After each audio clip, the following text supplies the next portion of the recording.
टिल्लू एक गरीब कबाड़ी था जो दिन भर कूड़ा बीनता था और फिर उसे बेचकर अपना और अपनी पत्नी गिन्नी का पेट पाल रहा था। टिल्लू और गिन्नी की शादी को 4 साल पूरे होने को थे और अब वो 2 से 3 होने जा रहे थे।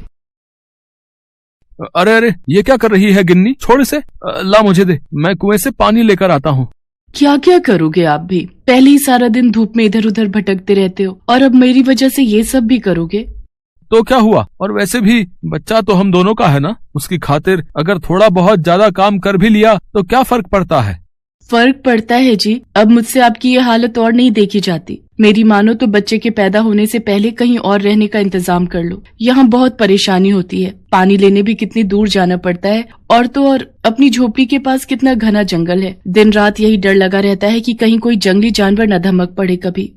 बोल तो तू ठीक रही है गिन्नी, लेकिन अपनी हालत भी तो तू जानती है ना। कबाड़ बेचकर जो पैसे मिलते हैं उससे खाने पीने का भी ठीक से जुगाड़ नहीं हो पाता। ऐसे में कहीं किराए पर कमरा कैसे लेंगे? माना कि यहाँ थोड़ी दिक्कतें हैं, लेकिन ये जगह जैसी भी है तो मुफ्त की ना।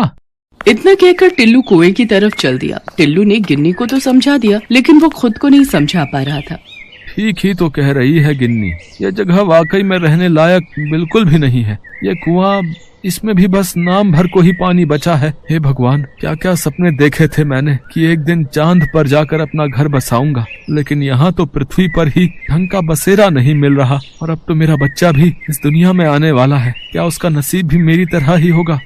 ये सब सोचकर टिल्लू की आंखों में आंसू आ गए और वो कुएं के पास ही अपना सिर पकड़कर बैठ गया। असल में टिल्लू की झोपड़ी जिस जगह पर थी वो शहर से काफी अलग था, जहाँ सुख सुविधा के नाम पर कुछ भी नहीं था। कुल मिलाकर टिल्लू और गिन्नी बड़ी मुश्किलों में जी रहे थे, लेकिन अब सवाल उनके आने वाले बच्चे का था, तो टिल्लू को कुछ तो करना ही था।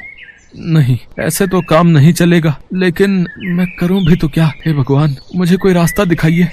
टिल्लू हाथ जोड़कर भगवान से प्रार्थना कर ही रहा था कि तभी उसे किसी के दर्द से कराहने की आवाज सुनाई दी। टिल्लू उस आवाज की तरफ बढ़ा तो सामने एक बड़ा सा कूड़े का ढेर था, जिसे कुछ देर पहले ही शहर से आई हुई एक गाड़ी वहां डाल कर गई थी। आवाज तो इधर से ही आ रही थी, लेकिन यहाँ तो बस ढेर सारा कूड़ा। लगता है मेरा वहम होगा, मुझे चलना चाहिए।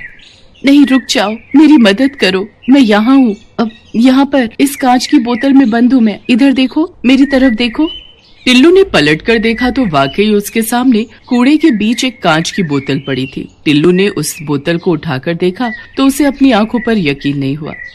ये सब क्या है? मैं कोई सपना तो नहीं देख रहा? तुम तो एक परी जैसी लग रही हो। हाँ, मैं एक परी ही हूँ और तुम कोई सपना नहीं देख रहे। ये सब सच है। मुझे एक दुष्ट जादूगर ने इस कांच की बोतल में कैद कर दिया है। इस बोतल के अंदर मेरी शक्तियाँ काम नहीं करती। तुम भले इंसान लगते हो, मेरी मदद कर दो, मुझे इस बोतल की कैद से आजाद कर दो। लेकिन मैं तुम्हें इस बोतल से बाहर कैसे निकालूं? क्या मैं इसे तोड़ दूं? नहीं नहीं, ऐसा मत करना। अगर इस बोतल को तोड़ दिया तो मैं जिंदा नहीं बचूंगी। मुझे इस बोतल से आजाद करने के लिए तुम्हें पहले उस जादूगर के जादू को तोड़ना होगा। लेकिन मैं ये कैसे करूँगा? बहुत आसान है। बस तुम्हें इस बोतल को अपने हाथों में लेकर जोर से रगड़ना होगा और फिर इसका ढक्कन खोल देना। ऐसा करते ही मैं खुद ब खुद इस बोतल से बाहर आ जाऊंगी। क्या बस इतना ही? तो लो, ये तो मैं अभी कर देता हूँ। टिल्लू ने ठीक वैसा ही किया जैसा उस परी ने कहा। उसने पहले कांच की बोतल को अपने हाथों से रगड़ा और फिर उसका ढक्कन खोल दिया और इसके साथ ही वो परी उस बोतल से बाहर आ गई। तुम्हारा बहुत बहुत शुक्रिया। तुम नहीं जानते तुमने मुझ पर कितना बड़ा एहसान किया है। नहीं नहीं, ये तो बहुत आसान था। ये काम तो कोई भी कर सकता था। नहीं, हर कोई नहीं कर सकता था। उस दुष्ट जादूगर का जादू बस वही इंसान तोड़ सकता था जिसका दिल साफ हो, जिसने कभी किसी का बुरा न किया हो और जो अपने परिवार से बहुत प्यार करता हो। तुमने मुझे उस बोतल से आजाद करके ये साबित कर दिया कि तुम एक बहुत अच्छे इंसान हो और इसके लिए तुम्हें इनाम तो मिलना ही चाहिए। मांगो, तुम जो मांगोगे मैं तुम्हें दूंगी। कुछ भी मतलब मेरा मतलब है कि तुम मेरी कोई भी इच्छा पूरी कर सकती हो। हाँ, एक बार बोल कर तो देखो।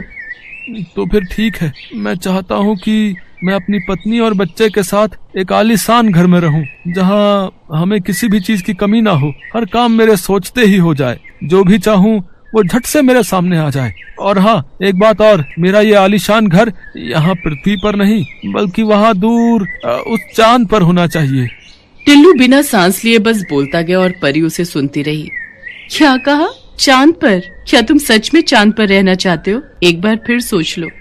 इसमें सोचना क्या है, पर तुमने मेरी बात पूरी तो सुनी ना।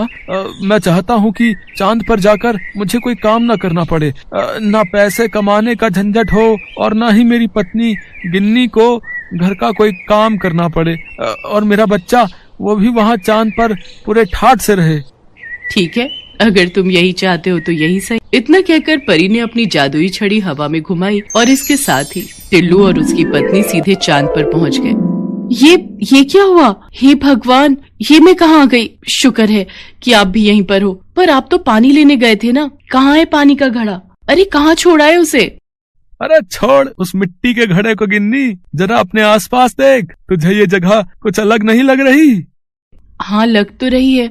अरे इतनी जल्दी रात कैसे हो गई? और ये जमीन, ये इतनी क्यों चमक रही है? सुनो जी, मुझे तो बड़ा डर लग रहा है। आपको पता है, मैं तो भगवान का ध्यान कर रही थी। जब आंख खुली तो यहाँ पर आपके साथ खड़ी थी। आप बताओ ना, ये कौन सी जगह है? हम यहाँ पर आए कैसे? और ये सामने जो इतना बड़ा महल है, ये किसका है? टिल्लू गिन्नी को पूरी बात बताता है और फिर दोनों उस आलीशान महल के अंदर जाते हैं जो उनके ठीक सामने था। पूरे महल में उनके सिवाय और कोई भी वहाँ पर नहीं था, लेकिन टिल्लू और गिन्नी की जरूरत की हर चीज वहाँ पर थी। गिन्नी, अब सारी जिंदगी मौज में काटेंगे। अपना बच्चा भी एक राजकुमार की तरह पैदा होगा और यहीं पर बड़ा होगा। अब हमें ना तो कोई काम करने की जरूरत है और ना ही कोई चिंता करने की। हाँ, लेकिन यहाँ तो बस हम ही हैं और कोई भी नहीं। हम ऐसे कैसे जिएंगे जी? ओफो, तुम औरतों को समझना भी ना बड़ा मुश्किल है। अब बताओ, मेम साहब को चांद पर रहकर भी चैन नहीं है। बात वो नहीं है जी, जरा अपने बच्चे के बारे में भी तो सोचिए। क्या वो सारी जिंदगी सिर्फ हमें देखकर ही बड़ा होगा? यहाँ चांद पर हमारे अलावा कभी कोई रहने नहीं आएगा, तो आखिर हम कब तक इस ऐशो आराम के साथ खुश रह पाएंगे यहाँ? मुझे आराम चाहिए था, लेकिन इतना नहीं कि जीवन का रस ही खत्म हो जाए। लेकिन वहाँ पृथ्वी पर कितनी मुश्किलें हैं, तुझे याद है ना?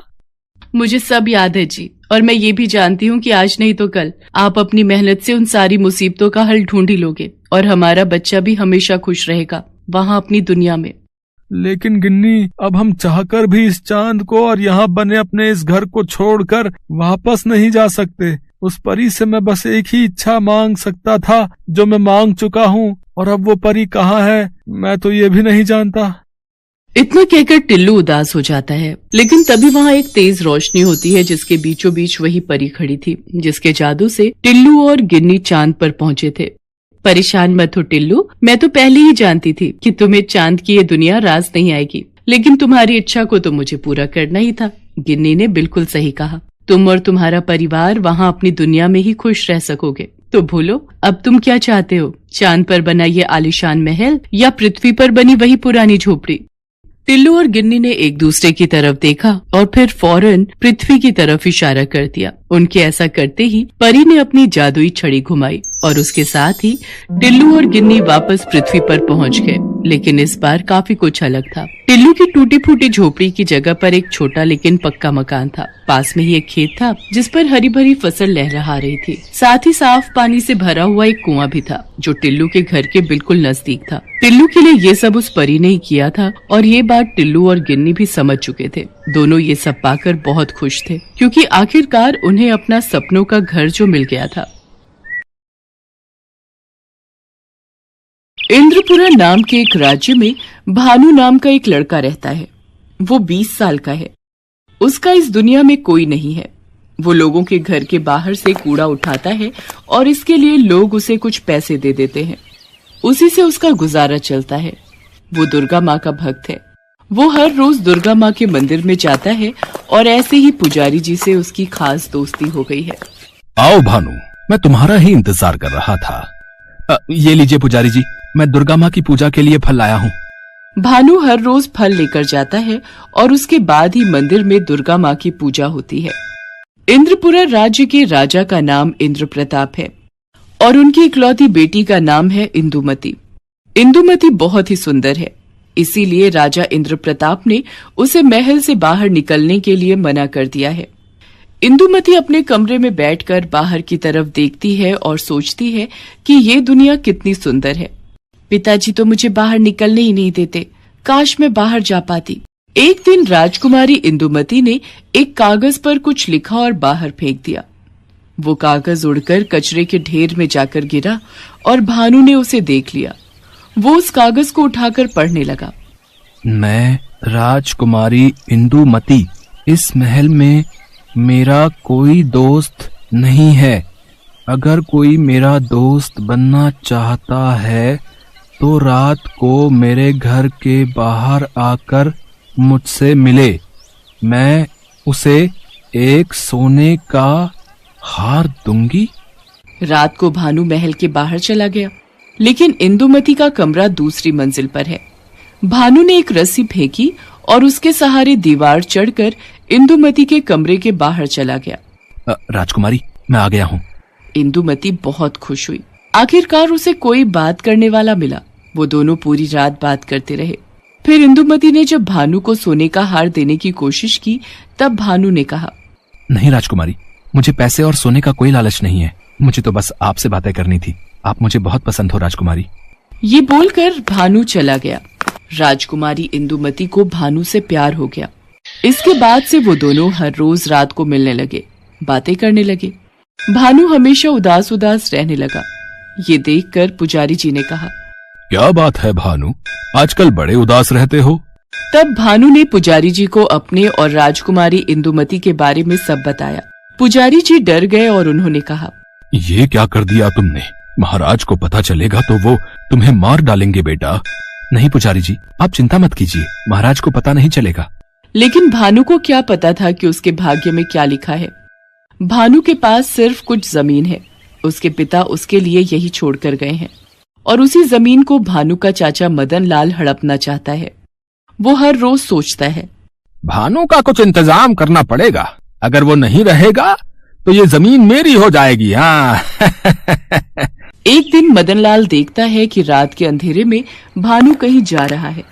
मदन लाल भानु का पीछा करता है और उसे राजकुमारी से मिलते हुए देख लेता है। अरे बाप रे, इस भानु के बच्चे ने तो बहुत बड़ा हाथ मारा है। अब इस संदेश को तो महाराज के कानों तक पहुंचाना ही पड़ेगा।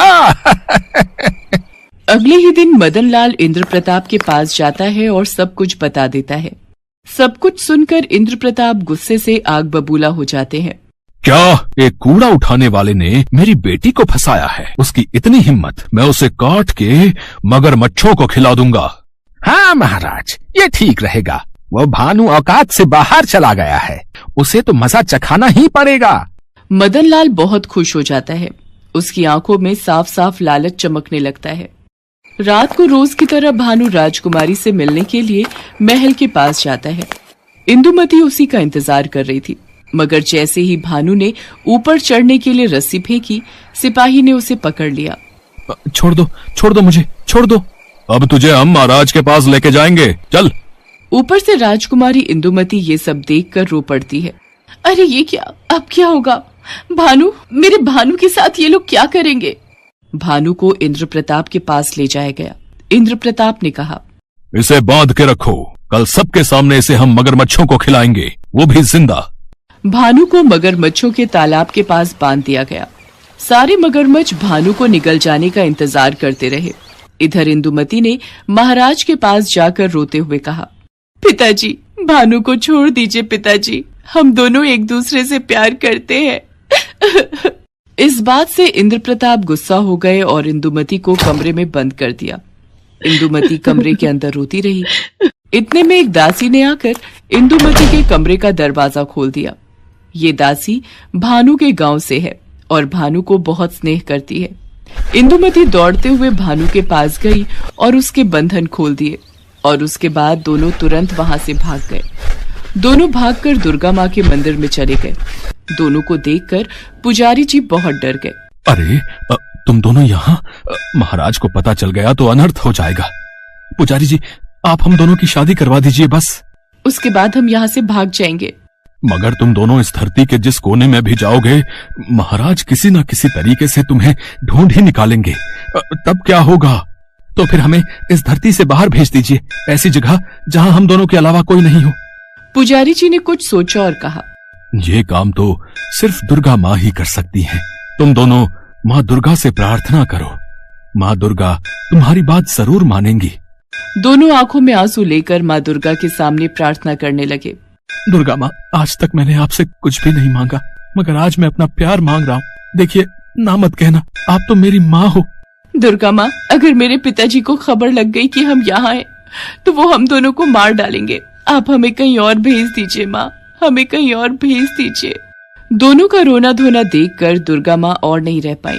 उन्होंने मूर्ति से बाहर निकलकर कहा, मुझे पता है कि तुम दोनों एक दूसरे से प्यार करते हो। तुम्हारा प्यार पवित्र है, इसीलिए मैं तुम दोनों को चांद पर भेज रही हूँ। जाओ, वहाँ आराम से जिंदगी बिताओ। दुर्गा माँ ने अपने हाथों से एक चमत्कारी रोशनी निकाली और उन दोनों के सामने एक चंद्रयान प्रकट हो गया। वो दोनों उस चंद्रयान की मदद से चांद पर पहुंच गए। चांद की मिट्टी पर पैर रखते ही भानुमति ने इंदुमति की मांग में सिंदूर भर दिया। इंदुमति ने भानु के पैर छूकर उसे पति के रूप में स्वीकार कर लिया। इसके बाद दोनों चांद पर एक छोटा सा घर बनाकर रहने लगे। उधर महाराज इंद्र प्रताप को जब पता चला कि दोनों भाग गए हैं और दोनों को भगाने में मंदिर के पुजारी जी का हाथ है, तब वो बहुत गुस्सा हो गए और मंदिर पहुंच गए। दुष्ट पुजारी, मैं तुझे नहीं छोड़ूंगा। ये बोलकर महाराज ने पुजारी जी को बहुत मारा। मुझे मत मारिए महाराज। मगर इंद्र प्रताप रुकने वालों में से नहीं है। उन्होंने पुजारी जी को बंदी बना लिया। ये देखकर दुर्गा माँ गुस्सा हो गई और स्वर्गलोक में बैठे हुए उन्होंने कहा, दुष्ट राजा, तुझे तेरे कर्मों की सजा मिलकर रहेगी। अगले ही दिन इंद्रपुरा के दुश्मन राज्य भवानीगढ़ के राजा भवानी सिंह ने अपनी सेना के साथ इंद्रपुरा पर हमला बोल दिया। इंद्र प्रताप ये लड़ाई हार गए और भवानी सिंह ने उन्हें उन्हीं के कमरे में बंदी बनाकर रखा। इसके बाद बरसों बीत गए, मगर इंद्र प्रताप वो हार सह नहीं पाए। उनकी तबीयत बिगड़ने लगी। वो अपने मन में कहते हैं, आज मेरा कोई वारिस नहीं है, नहीं तो ऐसी हालत नहीं होती मेरी। तभी वहाँ पर पुजारी जी प्रकट हुए। इंद्र प्रताप चौंक गए। चिंता मत कीजिए महाराज, मेरे ऊपर दुर्गा माँ का आशीर्वाद है। मैं कभी भी कहीं भी जा सकता हूँ। मैं बस ये कहने आया हूँ कि आपका वारिस है, आपका दामाद। वो चांद पर है। सिर्फ वही इस अत्याचारी राजा के हाथ से इस राज्य को मुक्त कर सकता है। ये सुनकर इंद्र प्रताप रोने लगे। पुजारी जी, मैंने उन लोगों के साथ बहुत बुरा किया। मैं उन दोनों को वापस लेकर आना चाहता हूँ। तभी पुजारी जी ने दुर्गा माँ का नाम लिया और तभी एक चंद्रयान प्रकट हो गया और वो दोनों उसमें चढ़ गए। उधर चांद पर भानु और इंदुमति बहुत खुश हैं। उन दोनों को एक बेटा भी हुआ है। इंदुमति और भानु अपने बेटे के साथ खेल रहे हैं। इतने में वो दोनों उस चंद्रयान की मदद से चांद पर पहुंच गए और उसमें से पुजारी जी और इंद्र प्रताप बाहर आते हैं। अपने पिता को देखकर इंदुमति डर जाती है। डरो मत बेटी, मुझे अपनी गलतियों का एहसास हो गया है। बेटा भानु, तुम मुझे माफ कर दो। तुम ही मेरे दामाद हो और इंद्र प्रताप राज्य के वारिस। इसके बाद इंद्र प्रताप ने सब कुछ खुलकर बताया और चंद्रयान में बैठकर पांचों धरती पर पहुंच गए। धरती पर पहुंचते ही भानु ने एक परिकल्पना बनाई और रात को अत्याचारी राजा भवानी सिंह को उसके कमरे में घुसकर मार डाला। इसी तरह भानु ने इंद्रपुरा राज्य को अत्याचारी राजा के कैद से मुक्त कर दिया। महाराज इंद्र प्रताप ने भानु को नया राजा बना दिया और राज्य का नाम इंद्रपुरा से बदलकर भानुनगर रखा गया। भानु ने सबसे पहले अपने चाचा को बंदी बनाया और फिर दुर्गा माँ का एक बड़ा सा मंदिर बनाया। वहाँ पुजारी जी पूजा पाठ करने लगे। राज्य के लोग भानु से बहुत प्यार करने लगे और इसी तरह सभी खुशी से रहने लगे।